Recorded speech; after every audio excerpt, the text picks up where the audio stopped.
Hey guys, in this video, it's just going to be audio. I wanted to make a quick video to talk about the recent changes that I've experienced in the reality. Almost like the previous, the quote unquote past was not even like it's not even like a timeline. It's just like a whole complete different reality right than before. Um, Over the years, we've all learned about World War II and uh, and how um, you know the Germans had their Third Reich and whatnot, and I really started getting interested in it in around 2010, right? And then I even met a guy that was into World War II. For some brief time, we were friends, and he was into World War II also. He was into it way more than I was. So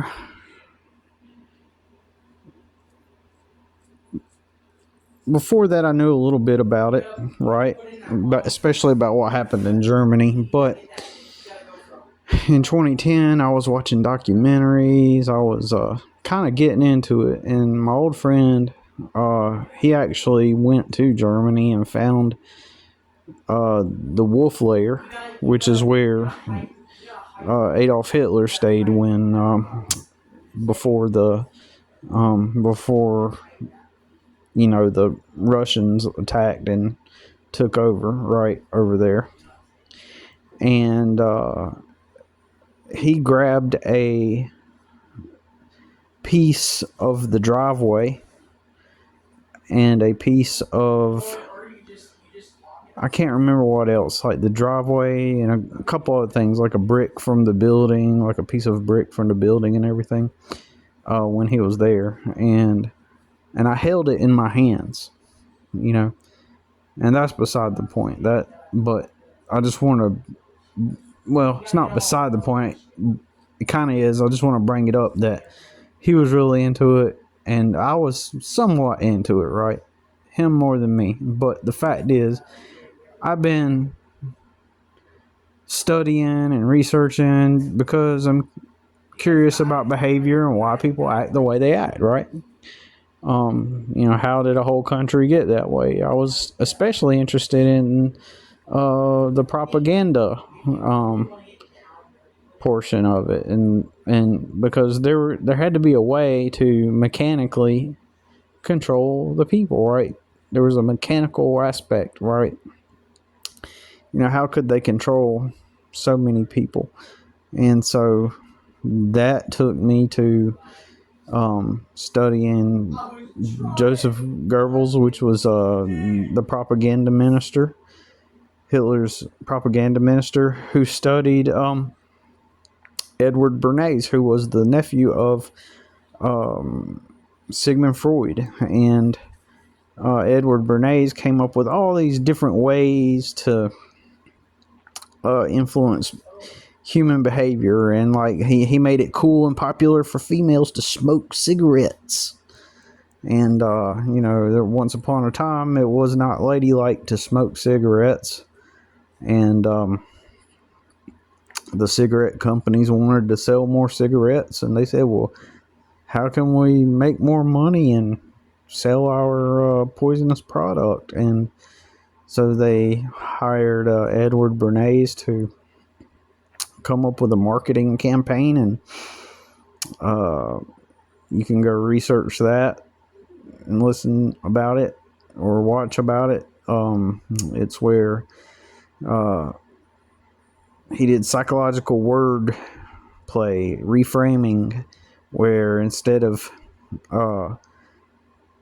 calling them cigarettes and making it look unladylike, he reframed it and said that they were torches of freedom. And he got these women to light up cigarettes and smoke while they were walking through the parade, to promote women to begin smoking cigarettes, and not only smoke them, but to do it publicly in front of everybody. And so, these are torches of freedom, that psychological rebranding, and just everybody just bought it hook, line, and sinker. Like, oh, they're torches of freedom. They represent freedom. Oh.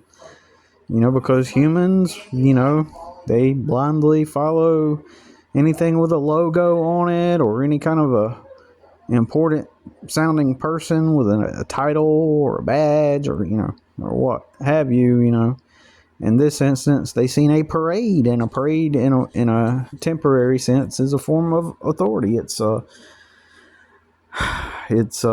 businesses parading through streets, advertising their products and services to the average person who just kind of just even then just even now even then and even now just kind of like follows along and does what everybody else is doing, right?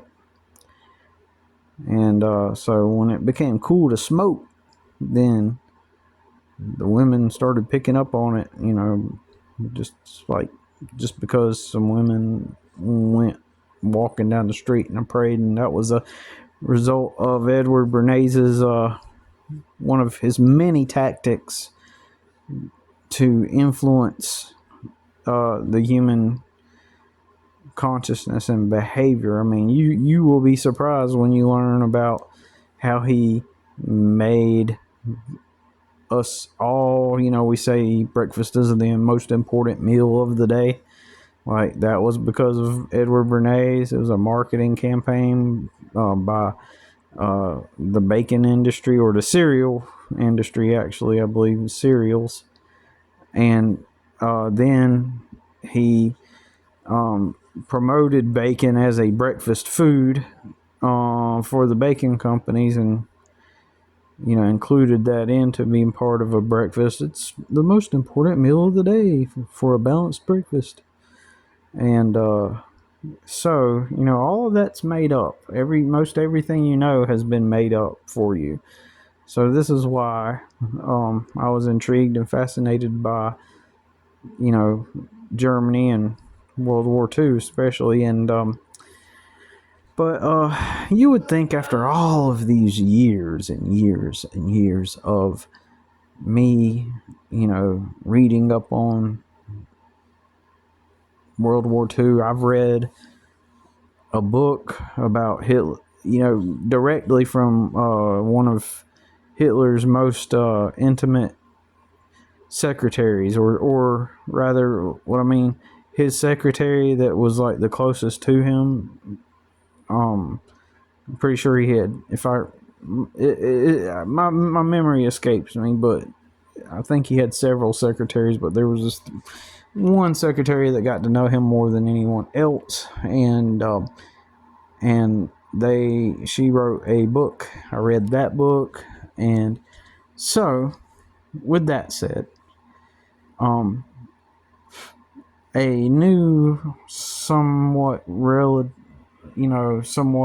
Mandela effect type of thing has occurred, where I've noticed something new. Like, the reality presents newness, new different things. It's like the simulation has rendered something new and different. And when the reality does this, in this instance, it's so cartoonish. And I want to say that is a result of their dark reality weakening. And you'll see what I'm talking about in a minute when I share this with you. This is crazy. I've never seen this before. This is something that should be obvious, that should just immediately grab your attention the moment you see it, because it's right in your face. And this is, personally, for me, a type of proof, if you want to call it proof. It is a type of proof that that this reality is conscious. Something's running it. It's aware. It's aware of us. And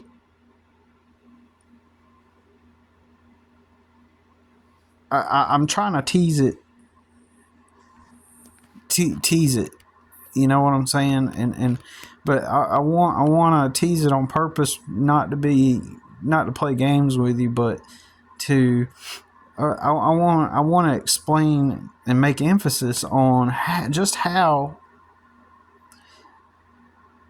like, it seems like when the reality gets weak and it tries to do things, when it becomes weaker, it has to try hard, and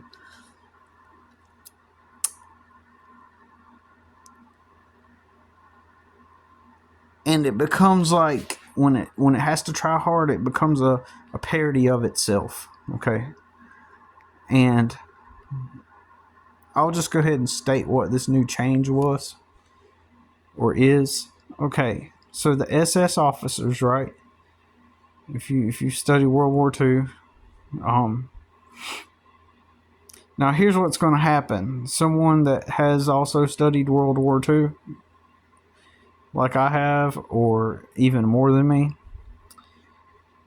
they're going to look at me and go, well, Billy, like, it's always been that way, because now the reality is going to render that as the way it's always been, now that I'm talking about it.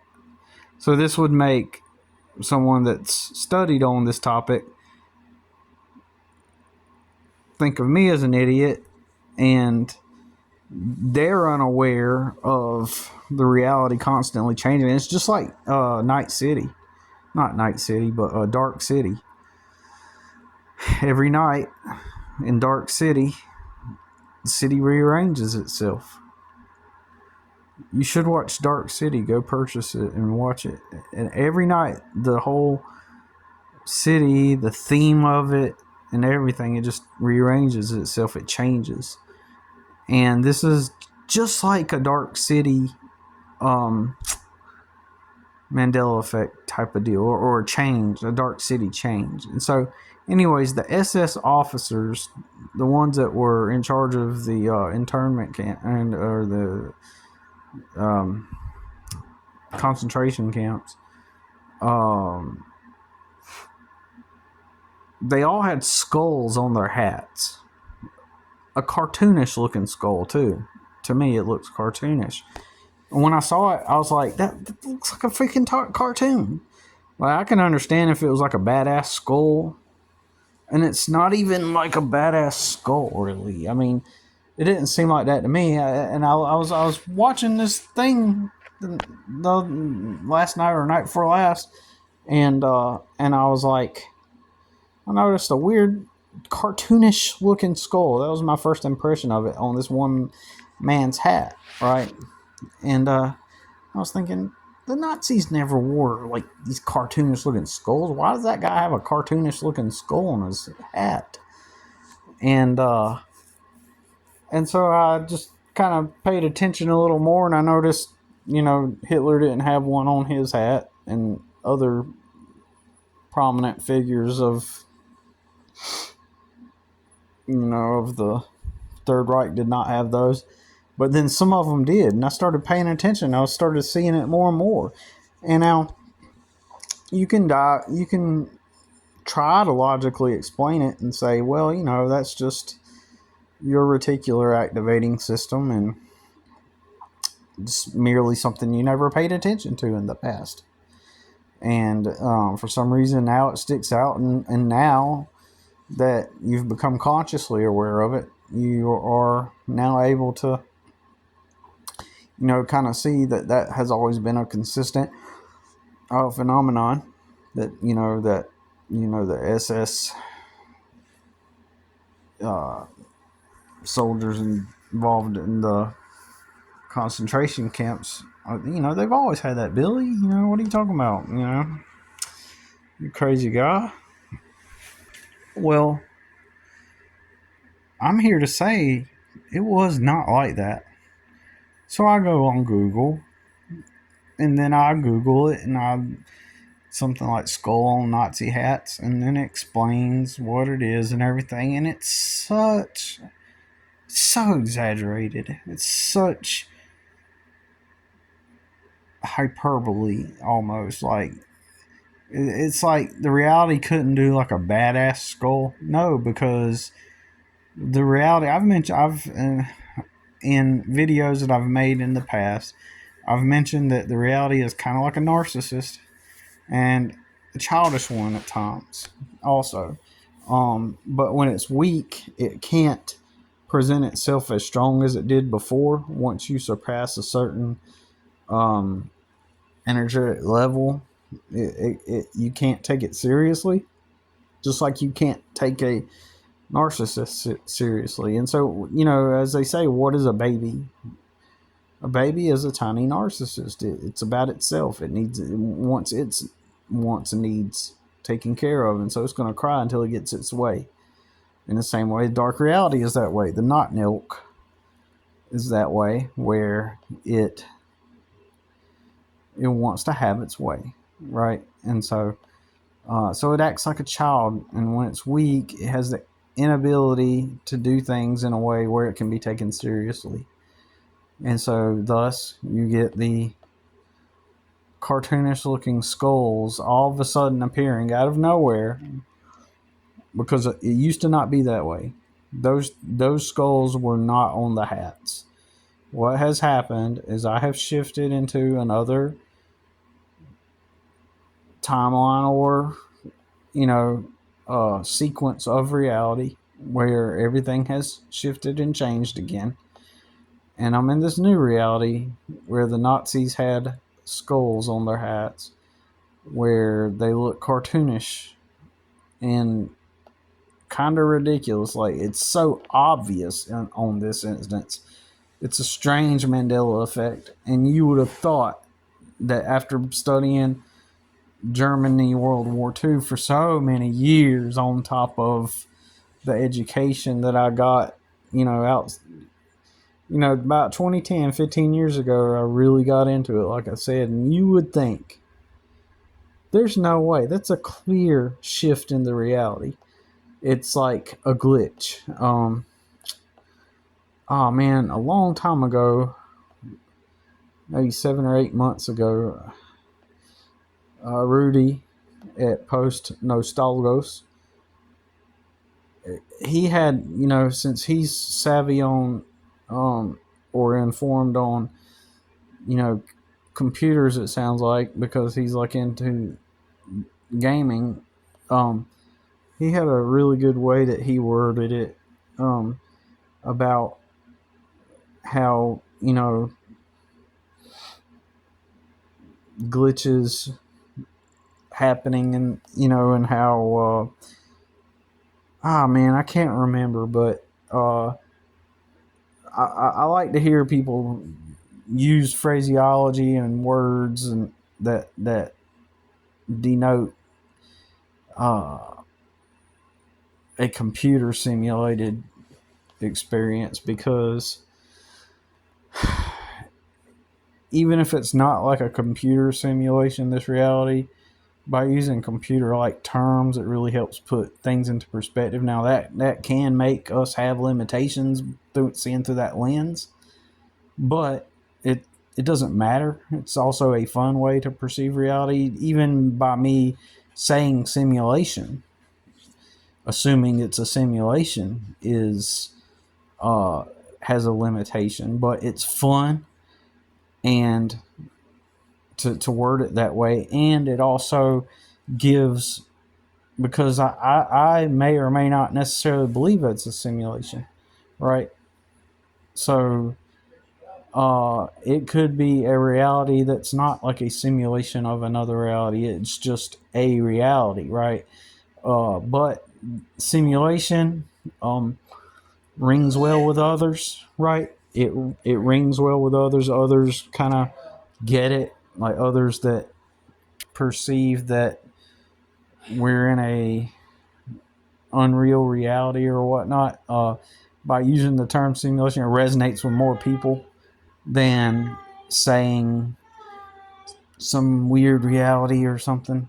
You know what I mean? Like, so just using the word simulation, while creates limits, at the same time as it attracts people, because they can resonate and understand simulation more than anything. And And so even if I use simulation, I am saying that this is just a reality, and and and at times it does seem like it is a simulation of another reality. I know it feels like at times that there are different timelines that we're on, just like the whole skull on the Nazi hat thing. That it's just so insane, man. And to me, I kind of feel like it's a sign that the dark reality or the not milk is getting weaker when it has to go to use like something that just stands out in a goofy way, because it is goofy. Then that means that the dark reality is weaker in that moment, right? It's weak, and it's desperate, and it's trying hard, right? It wants to look cool, right? So, anyways, what was I saying? So, trying to talk over my son because sometimes he yells out some crazy stuff to his friends, and because they're always clowning around. But anyways, what was I gonna say? So yeah, it seems like there was a third Mandela effect shift into reality thing, but in this video, I wish I could remember the third one. But here's the second one. The second one is 1986. A space shuttle went up into the sky, and on board was a teacher with that crew, and they were going to space. And I think, if I'm not mistaken, it was like the first female teacher or the first teacher in space. And I remember the thing about the crew, right? The woman had curly hair. As a kid, I remember her having curly type of hair, right? Almost like an afro-ish type of hair. And I remember her having specifically a certain facial construct. Her face was had a certain construct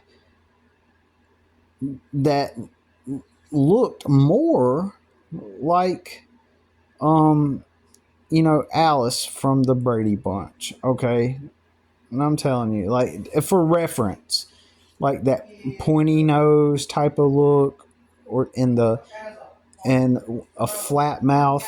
The people that have like pointy noses and a flat mouth with like a square jaw kind of like look. Now I remember one of the astronauts or the people on board that space flight had that look specifically, kind of like the one.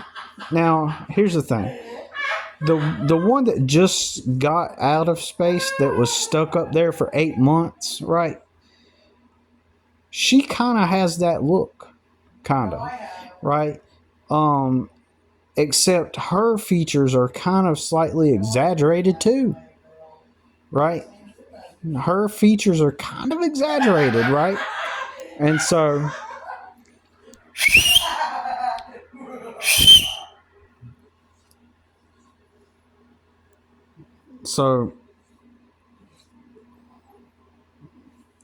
he knows I'm supposed to be sleeping, right?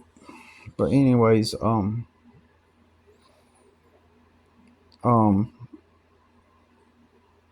but you know the type. It's like if you want to know what I'm talking about, look at Alice from the Brady Bunch and imagine her with curly hair. Look at the lady that recently got off. Although her features are more kind of like over the top. They're like exaggerated, right? And then people with that kind of facial construct. And I remember as a kid looking at that lady thinking that, right? And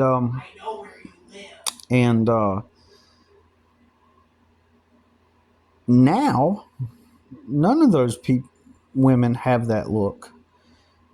If you look at go look 1986 space shuttle, disaster or whatever images, or people who were on who was on the space shuttle in 1986, something, like you look them up and you see that crew of people, and like that lady that I remember that had the curly hair, she now has more rounded facial features that are more feminine in nature, like not not a straight flat mouth, not a pointy nose. She now has like a roundish, like kind of a more attractive relative to, she's still an average looking woman, but she has more roundedness to her nose, more roundedness to her chin, her jawline, and now she just looks more. Because I remember as a kid, kind of like thinking that she was kind of ugly, right? And I know as time progresses through life, when we're young, we perceive things differently, right? We see things differently as our mind develops and our brain develops or whatever, and as we develop, we perceive things differently. But I'm telling you, in the past, previously, it's like I'm in a new reality, because that lady with the curly hair, her hair isn't as curly either. Um, Now, but before it was like, those people that kind of have more like an afro type of curly hair. Well, that was the way her hair kind of was in the old reality, and she had the curly hair, and she had more like a pointy nose type of uh, look, and um, and a flat mouth type of look. And so it's a whole different reality. It's not even me perceiving it. It is a totally different reality with that astronaut lady. It just does not make sense, because I should be able to go bring up those images and see a picture of someone that that has that look, those facial features, that facial construct, how I remembered it as a kid. Even though I remembered it one way as a kid, should not change the fact of it. It should not change that. It should not change, even if time has passed. It shouldn't have changed that much from square, facial features, square like facial features, and curly hair and pointy nose, to less curly hair and more, roundedness in her facial features. Like her lips are kind of like, um, I don't know how to explain it, but they're kind of more like, I get the best term I can explain is feminine, more rounded, round nose. But I'm telling you, man, like back in the day, that was a whole different person. That was a whole different. In fact, I guarantee you, if I go on the internet, if I could look up women with facial features, I could probably come up with an image of someone that looked like her, compared with how she looks now in this reality. I'm telling you, I did not. It wasn't a weird memory thing, because I've always remembered this about that lady, that lady that went up in space. It's always been in my memory, because I've always remembered. Oh, it's that crew, and then that, like, as a kid, I kind of called her ugly, and that ugly lady that went up to space or whatever. Anyways, that's my recent Mandela effect type of stuff. So that's all I gotta say about it.